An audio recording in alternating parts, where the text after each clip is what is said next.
Hello. So today's question, number one, is from Adrian and Tristan. They ask who or what inspired me to become a scientist working on NASA missions. So the answer to that is two who's and a what. So I'll start with the what, and that was the Voyager spacecrafts. So back when I was very young, there were two Voyager spacecrafts that went out on a grand tour of the outer solar system, and I was just amazed each time we got to Jupiter, Saturn, Uranus, Neptune. They all looked totally different, and so I wanted to know why. Why did all of the different planets look so different?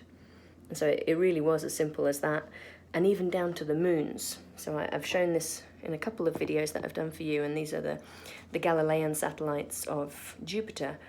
They're all in orbit around Jupiter. Why do they each look so different? So I just wanted to know why.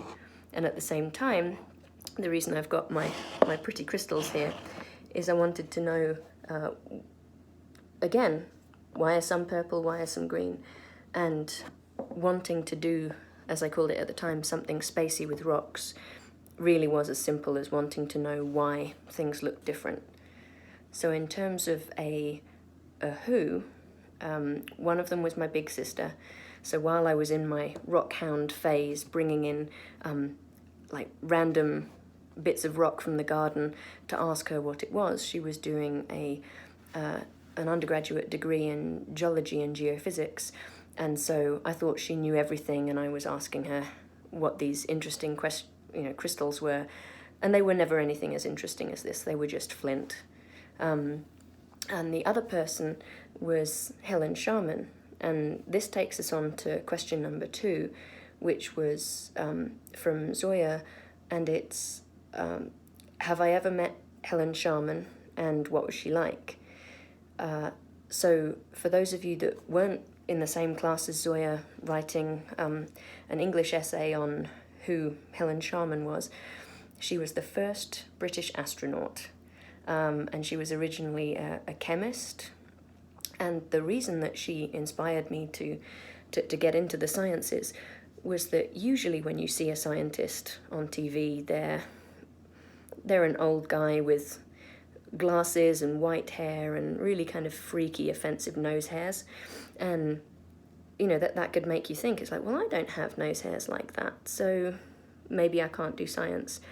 And so seeing that the first British astronaut was this young woman chemist, that was brilliant, and really inspiring, because for me as a girl at the time, it was nice to just see a woman up there being at the forefront of science and adventure.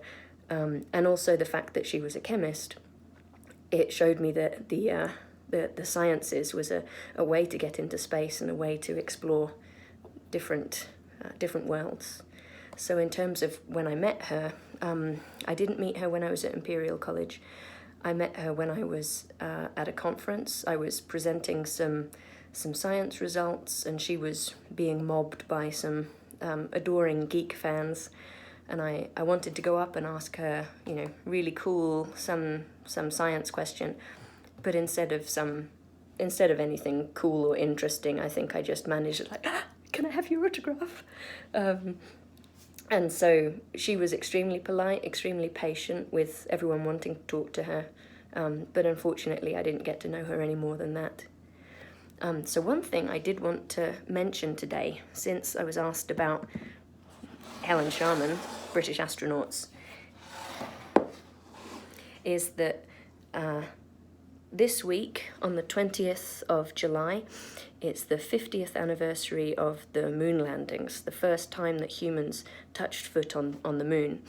And so have a look out for things happening on the news. Maybe there's some extra TV programs that can tell you about what happened when people got to the moon. Enjoy.